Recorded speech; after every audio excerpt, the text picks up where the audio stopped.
First, good morning to all of you. My voice is audible. Yes, sir, you are audible. So, good morning to all of you, and I would like to give thanks to Dr. Ratnesh ji and Dr. Mahan ji to invite me to deliver a talk in this great conference.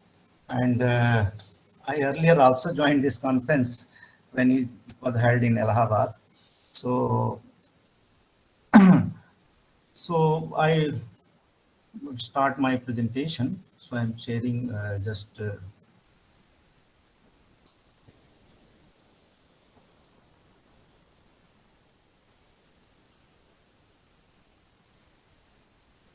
screen is visible.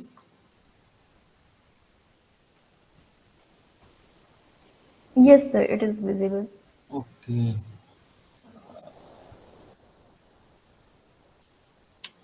okay.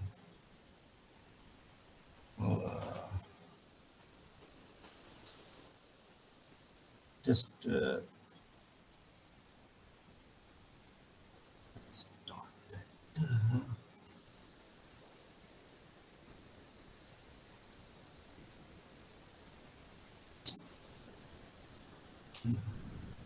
So now I'm start. I have I think 20 minutes sufficient for me.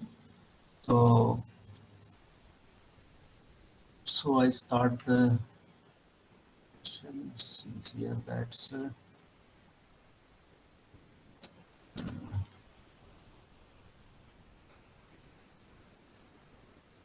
okay. So my topic is extending module and generalization. Uh,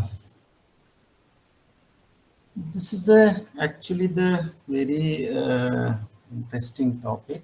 Here in recent, so many have worked in this area. So my talk is the outline of my talk is the introduction, and then we define some standard results, some important results and related to extending module. And then we come to the main, our focus will be the generalization of extending modules actually there. And so actually the notion of extending module came from work of von Neumann in 1930s. That's so in 1930s, he's actually this notion comes his interest in quantum mechanics that led him to develop the theory of continuous geometry. So here continuity is not you can say that related to the that you have no in analysis and topology. That's especially that's this is a different way. That's so actually von Neumann developed the theory of continuous geometries and their realizations as the lattice of principal left ideals of von Neumann regular ring. So actually this works, but main work is started in 1960. That's the importance of injective modules in module theory and more generally in algebra became obvious in 1960s and 1970s largely. So lots of work started. Actually, this work started when the a good monograph comes on the lectures on the injective modules and rings. That's by Carl Faith.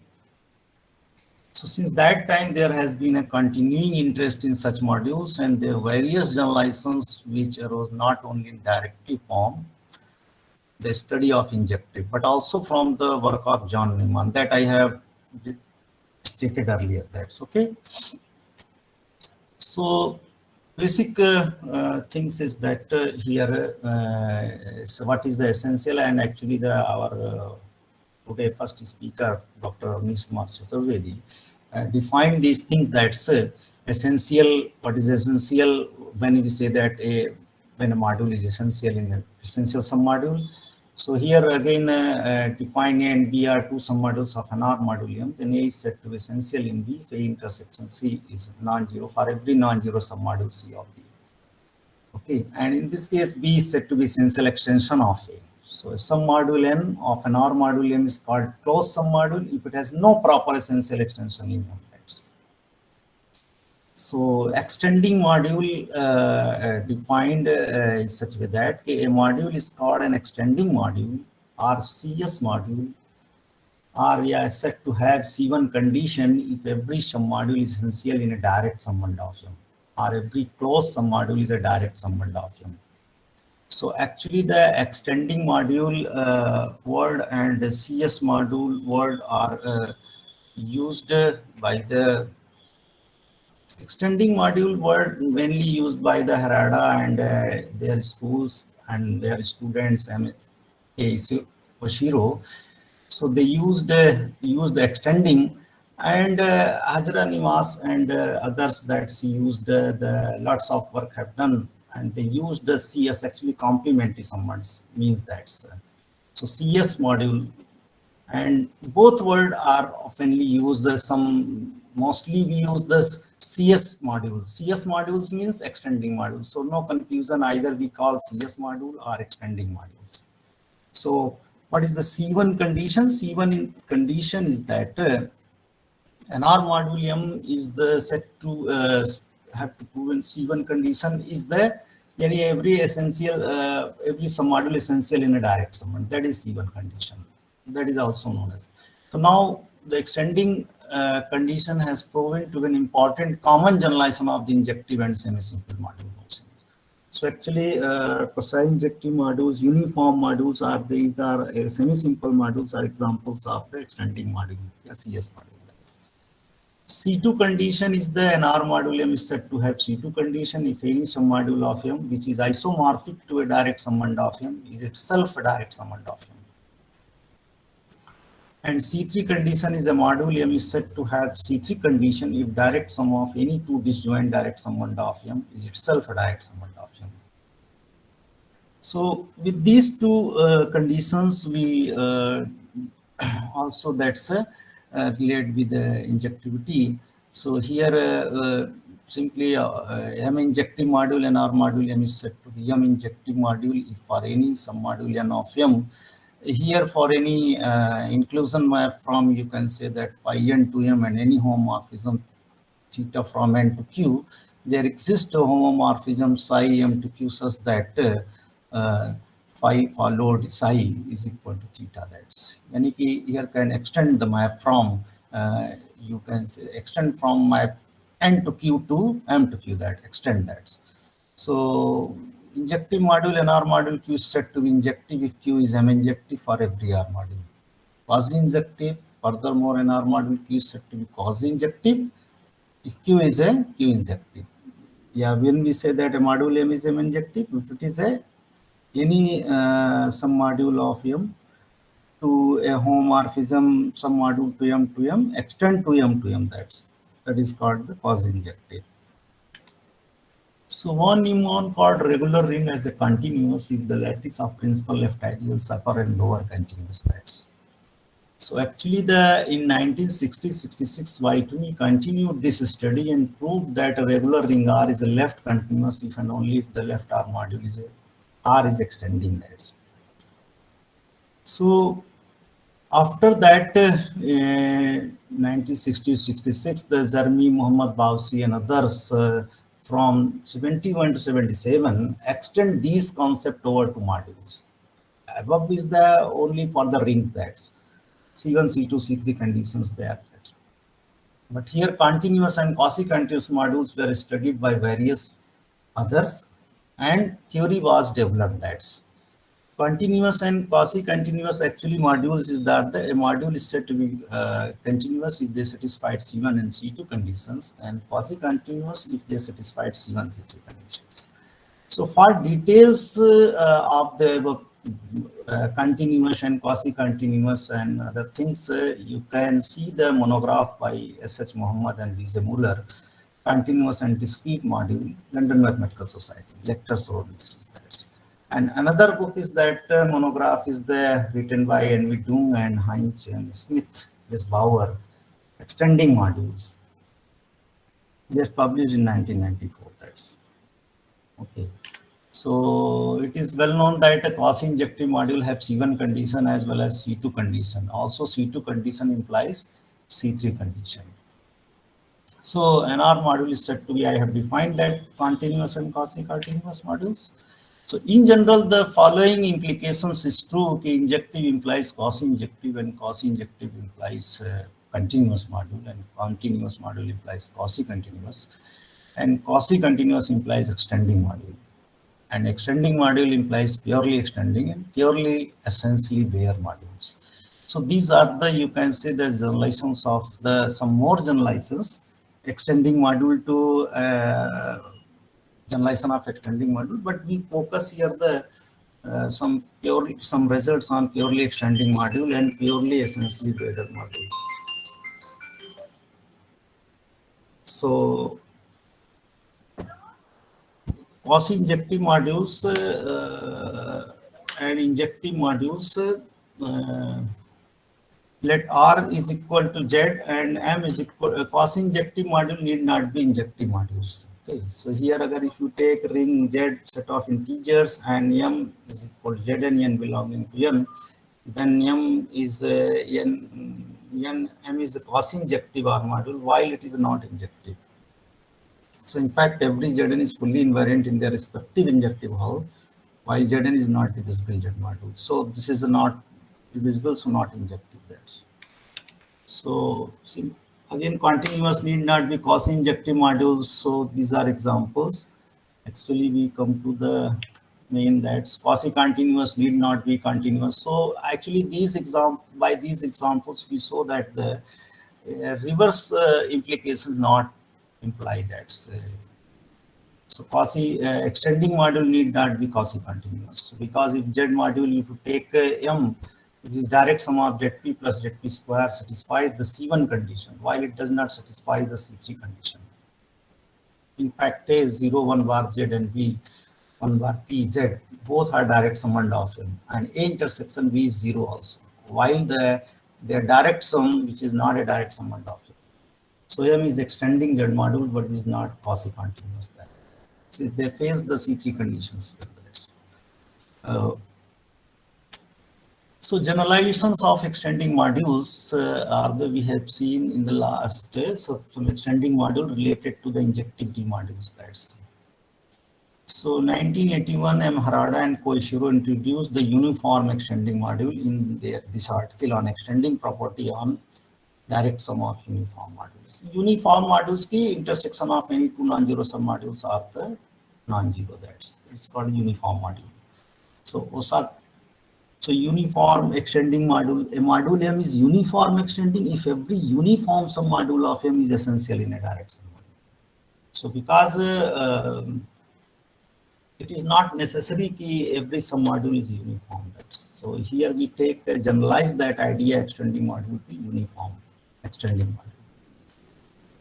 Further that in 2010, E. Eklan and G.F. Berkemeyer and A. Terkan introduced the Goldie extended modules. So a module M is said to be Goldie extending if each submodule N of M there exists a direct summand K of M such that N intersection K is essential in both N and N. So I am not going to detail in these generalizations, but many generalizations have him that's for extending modules. So fully invariant extending module. So in 2002, Berkemeyer and their collaborator Etel in the paper, modules in which fully invariant submodule is essential in a direct submodule. So in this paper, he introduced the Fi extending module. So actually, in this case, every extending module is Phi extending while converse may not be true. So in which every fully invariant submodule is essential in a direct summand of M. Actually, he called that submodule is fully invariant extending if every fully invariant submodule is essential in a direct summand of M. So every extending module is a Phi extending because you can say that out of some module may not be, you can say that fully invariant. Here example is that let R be commutative domain and T is M and R, then obviously T is a non-singular prime ring. So from so result theorem 4.7 in our reference to T is a phi extending, which is neither right nor left extending. That's and T over T is a right phi extending, which is not extending. So you go through in this reference number 2, that's you can see that's further in this example. Fully invariant extending module is actually the one advantage of is that it forms a complete modulus of lattice of some modules, and as will be had with respect to endomorphisms. Also, any direct sum of a phi extending module is a phi extending, and a direct product of phi extending module need not be a phi extending. The phi extending property of a ring R carries over the full matrix ring M and R. In 2004, Rizvi and et al. Gave the connection of phi extending module with Cauchy-Beer modules. That's so that is a Bayer module. What is a Bayer module? An R module M is said to be a Bayer module if right annihilator in M of every left ideal I of endomorphism ring of M is a direct summand of. So then with the idea of Cauchy-Beer modules, and they gave the result a module M is a phi extending and a phi k non-singular if and only if M is a Cauchy-Beer and a phi is k non-singular. That's projection invariant extending modules. This is the this notion was introduced in 2014. Geoff Beckmeyer and Tater Tan of C in his paper extending condition relative to sets of submodules. And he called that say a module M is a projection invariant extending or pi extending module if every projection invariant submodule is essential in a direct summand of M. So projection invariant submodule, what is the a module N is said to be projection invariant submodule of M if for an idempotent endomorphism ring under which Fn contained in N, that's where F is an idempotent endomorphism, yani ki F square is equal to F, that's. So that submodule is called the projection invariant submodule. So every pi extending module is a phi extending while conversion is not. Example is that let R be any domain which is not right over. Since R is a prime ring, every non-zero ideal essential in R, hence R over R is a phi extending. Since R over R is indecomposable but not uniform, we conclude that R is not pi extending. In general, the direct sum of extending modules may not be extending, while direct summand of extending modules is extending, but direct summand of pi extending module need not be pi extending. So these are examples. Our main work, actually some work we extend the purely extending module and purely essentially Bayer module. So actually purely extending module introduced by J. Clark in his article on purely extending module. And he called a module is purely extending if every submodule is essential in a pure submodule.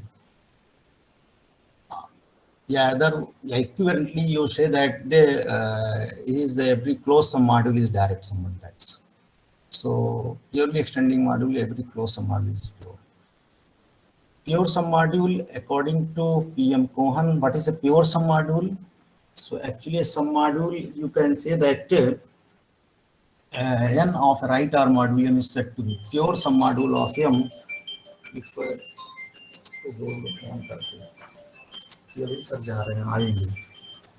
pure submodule of M if and only if inexact sequence, if you take a tensor with the n, so again inexact, so that is a card said to be pure submodule of a M, that's okay. So here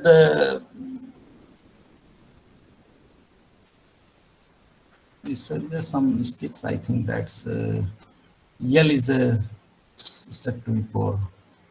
Here is the here is some mistakes. That's pure sum module is the actually the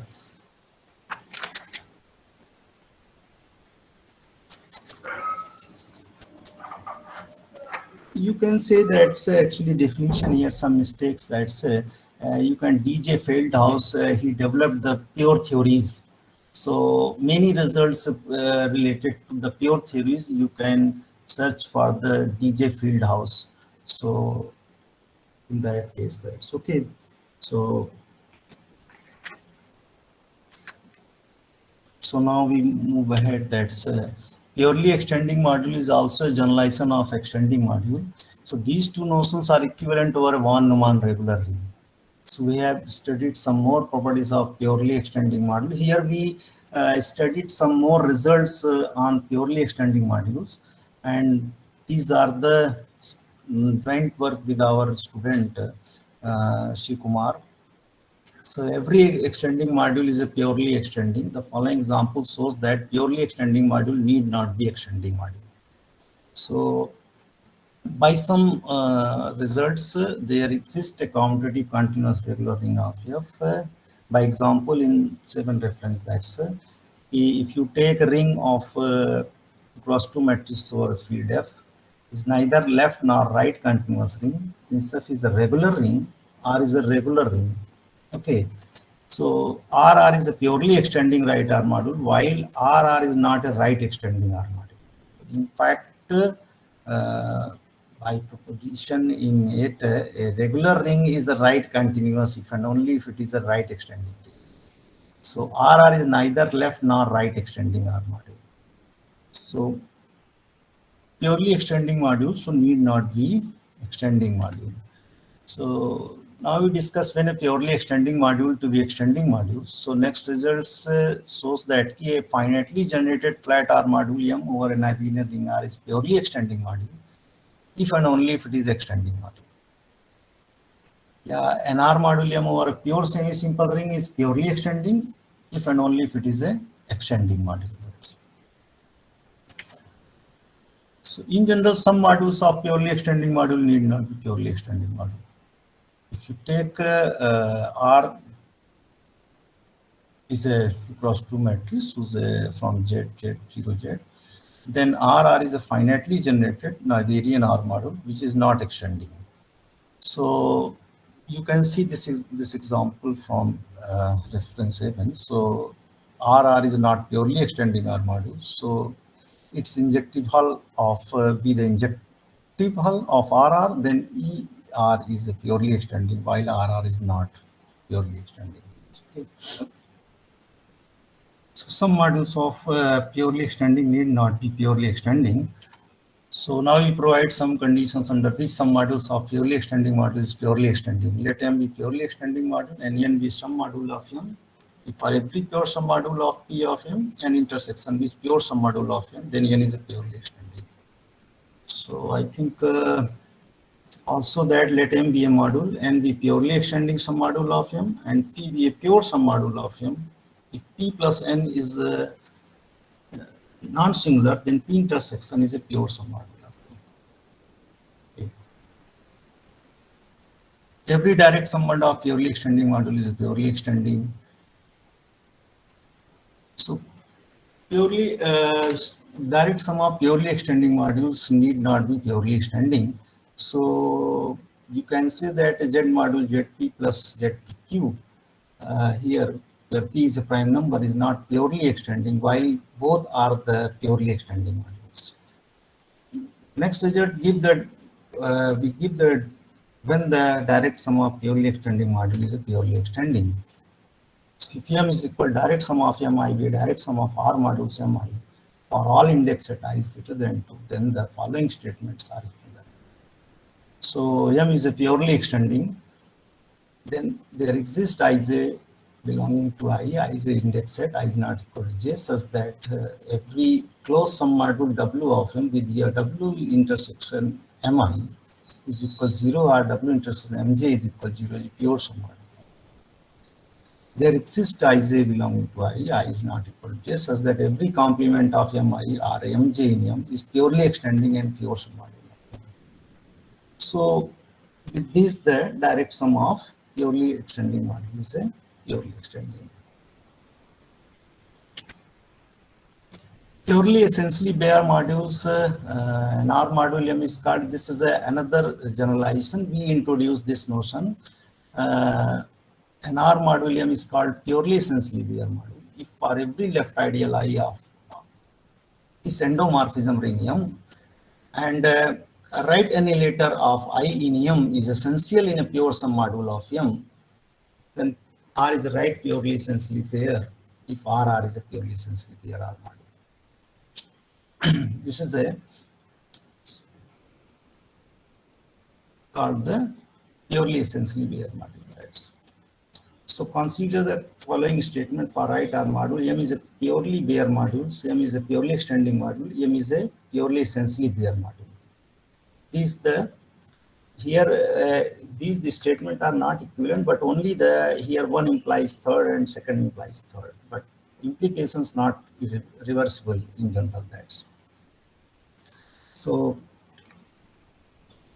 purely essentially bare module second not implies first. The Z module, ZP square and ZP infinity are purely essentially bare module, while neither ZP square nor ZP infinity is purely bare module. And third not implies second by this example, and because we have limited time, so we have to some more result. So direct summand of essentially pure bare module is a purely essentially bare module, and next result gives the let M be a R module with its endomorphism ring is yes, then the following statements are equivalent. Every purely essentially bare R module is purely bare, and every purely extending R module is purely bare, and R is a von Neumann regular ring. So we characterize actually von Neumann regular ring in terms of purely extending R module, and this is a direct sum of purely essentially bare module is for every, the name is purely essentially bare if and only if each M lambda is belonging to index set. It's purely essentially bare. Last, that is for a finitely generated projective R module M, the followings are the equivalent. M is a purely essentially bare module, then endomorphism ring of M is a less purely bare ring. So actually whole in my talk that's we here discuss the some results of the purely essentially bare module, and so many generalizations of extending modules. Here some work have to be done, that's find the relations among these structures. Yeah, anyone implies any other or not, that just phi extending is implies purely extensively bare or not. Yeah, what is the relation among purely essentially bare module and purely extending module? Yeah, that's that. Because we discuss here these generalizations results with respect of the extending module, not others. That so lots of work have to done in this area. These are the some more results. Finitely generated Z module is purely essentially bare module. If M is a semi-simple or torsion-free module, converse of the above proposition need not be true in general. That's so these are references. Main references I have given to in slides. That's and so thank you very much for the inviting my talk. That's Thank you, sir, for such a wonderful talk. Now, from audience, if anyone has any doubt, they can clear their doubt by asking question.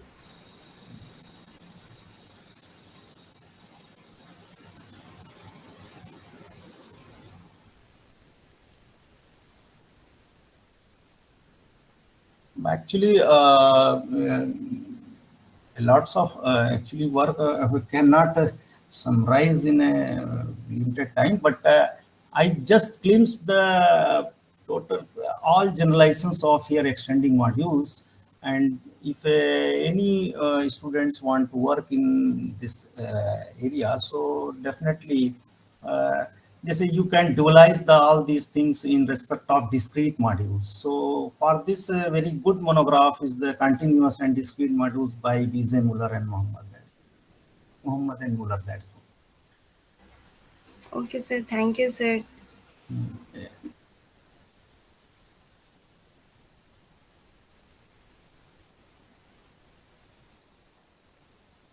Now we have our parallel sessions from 10:50. So the participant can join from same link for their presentation. Okay, thank you, For Dr. Jitnesh ji and Dr. Mahem ji. Thank you, sir. Okay. Thank you very much. Parallel session, start your paper presentation. That's Yes, sir. okay. Okay, thank you.